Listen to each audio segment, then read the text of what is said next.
Assalamu alaikum. Voici la dernière partie du chapitre 4, les oscillations mécaniques. À la fin de cette partie, vous serez capable de définir les oscillations entretenues. Tout d'abord, rappelons-nous que les oscillations mécaniques libres peuvent être amorties ou non amorties. Dans une oscillation libre non amortie, l'amplitude et l'énergie mécanique sont constantes et les caractéristiques d'une oscillation libre non amortie sont la période propre, la fréquence propre et l'amplitude constante. Alors, c'est quoi une oscillation amortie? Un oscillateur ou pendule est dit amorti lorsqu'il effectue des oscillations dont l'amplitude diminue avec le temps. L'énergie mécanique de l'oscillateur amorti diminue à cause de l'existence du frottement. Pratiquement, tous les oscillateurs de la vie réelle sont plus ou moins amortis en raison du frottement. Si l'amortissement est faible, les oscillations sont dites pseudo-périodiques. Ce mouvement est caractérisé par, premièrement, la période T, appelée pseudo-période.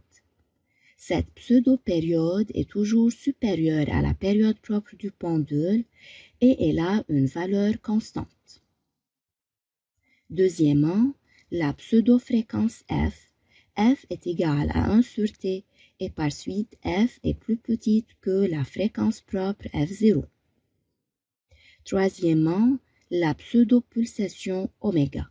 Oméga égale 2π sur T, elle est plus petite que la pulsation propre oméga 0. Quatrièmement, l'amplitude des oscillations qui diminue en fonction du temps et devient finalement nulle lorsque le bloc s'arrête. Notons que lorsque les frottements augmentent, l'amplitude diminue d'une façon plus vite. Pour cela, on doit distinguer entre les caractéristiques des oscillations selon la variation de l'amortissement et les comparer avec celles du mouvement libre non amorti. Premièrement, rappelons que l'oscillation libre non amortie a une période propre T0, une pulsation propre oméga 0 et, dans ce cas, l'amplitude reste constante. Si l'amortissement est léger, dans ce cas, la période ou la pseudo-période est à peu près égale à la période propre. La pseudo-pulsation est à peu près égale à la pulsation propre et l'amplitude diminue progressivement. Si l'amortissement est fort, T est légèrement plus grande que T0, oméga est légèrement plus petite que oméga 0 et Xm diminue en fonction du temps pour devenir nul.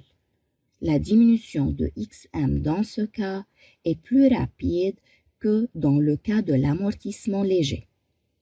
Dans le cas d'amortissement important, il y a plus d'oscillations.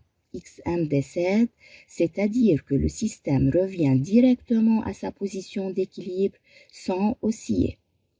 Rappelez-vous la question posée dans la première vidéo? On peut maintenant y répondre. Dans les voitures, il y a des amortisseurs qui les transforment en oscillateurs harmoniques amortis et les empêchent de continuer à rebondir de haut en bas après chaque bosse ou trou dans un pneu. Pour cela, la sensation de confort est différente d'une voiture à une autre et apparaît spécialement entre voitures modernes et voitures anciennes. Alors, selon votre avis, de quel type d'amortissement devraient être les oscillations de l'amortisseur d'une voiture? Amortissement léger, amortissement fort ou amortissement important? Bien sûr, amortissement important, puisque lorsque l'amortissement augmente, les oscillations disparaissent plus rapidement. Application 1. Le document ci-contre représente la variation de l'abscisse X du centre de masse G du solide d'un pendule élastique horizontal. Le solide part à T0 égale à 0 de sa position d'équilibre avec une vitesse initiale V0. Prendre le plan horizontal passant par G comme niveau de référence de l'énergie potentielle de pesanteur. Préciser premièrement le type des oscillations effectuées par le pendule. En regardant le document, on trouve que l'amplitude XM des oscillations diminue en fonction du temps et par suite on peut dire que les oscillations sont libres amorties. Libres puisqu'il n'y a pas une intervention extérieure qui influe ce pendule. Deuxièmement, en se référant au document, déterminer la valeur de la période du mouvement, puis nommer cette période. Les trois premières oscillations sont effectuées durant 4,1 secondes.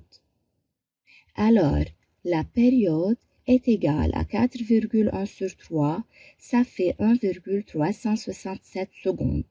Bien sûr, T est nommé pseudo-période. Passons maintenant à la dernière idée de ce chapitre. Comme on a déjà dit que les systèmes réels sont amortis. Afin de faire osciller l'oscillateur avec une amplitude constante, on doit alors entretenir les oscillations.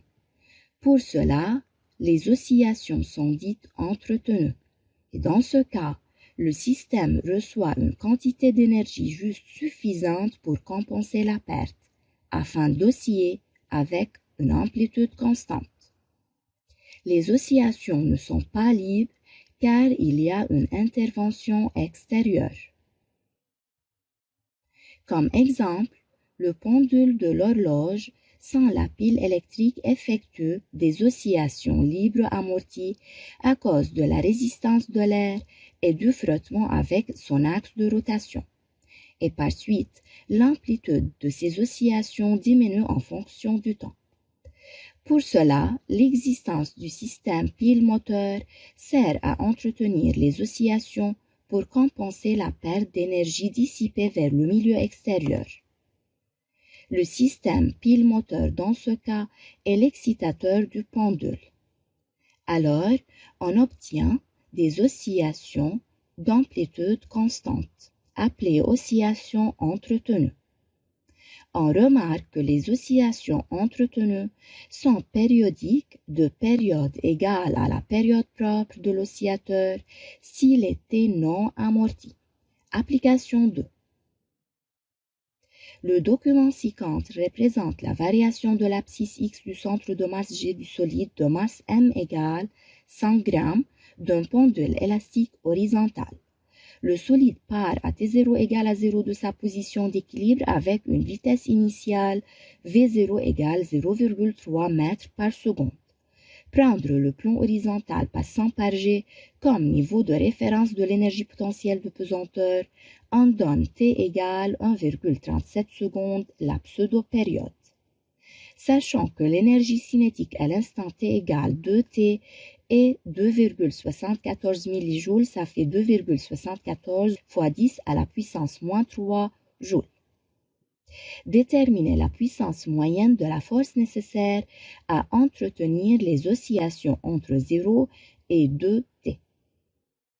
Pour entretenir les oscillations, il faut donner une énergie égale à celle perdue.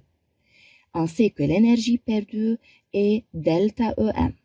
Alors, la puissance moyenne est égale à la valeur absolue de delta EM par delta T. On sait que EM à T égale à 0 est égal à l'énergie cinétique à T égale à 0 plus l'énergie potentielle élastique à T égale à 0. EPE 0 est égal à 0 puisque le solide part de la position d'équilibre à cet instant. Alors, l'énergie mécanique à T égale à 0 est égale tout simplement à 1 demi M V0 au carré. Remplaçons M et V par leur valeur, on obtient EM0 est égal 0,0045 joules. Alors, la puissance moyenne est égale à la valeur absolue de EM à 2T moins EM à T égale à 0 sur delta T. Delta T est égal à 2 fois la période. Donc, la puissance moyenne est égale finalement à 0,64 fois 10 à la puissance moins 3 watts. Comme résumé, les oscillations mécaniques peuvent être libres, entretenues ou forcées. Les oscillations mécaniques libres peuvent être amorties ou non amorties. Une oscillation est caractérisée par sa période, sa fréquence et son amplitude. La nature des oscillations effectuées par un oscillateur non amorti est harmonique simple. L'équation différentielle de mouvement harmonique simple est x seconde plus k sur mx est égal à 0. L'équation horaire est x est égal xm sinus oméga 0 t plus phi où x est égal xm cosinus oméga 0 t plus phi. La pulsation propre oméga 0 est égale radical k sur m et la période propre t0 est égale 2pi radical m sur k. Lors des oscillations libres non amorties, l'énergie mécanique est constante et les énergies cinétiques et potentielles élastiques se transforment constamment l'une à l'autre. La période des énergies est égale à la moitié de celle des oscillations. Lors des oscillations libres amorties, les forces de frottement entraînent une dissipation d'énergie mécanique par transfert thermique. Les oscillations pseudo-périodiques sont caractérisées par la pseudo-période T plus grande que T0, la pseudo-fréquence F plus petite que F0 et l'amplitude qui diminue en fonction du temps.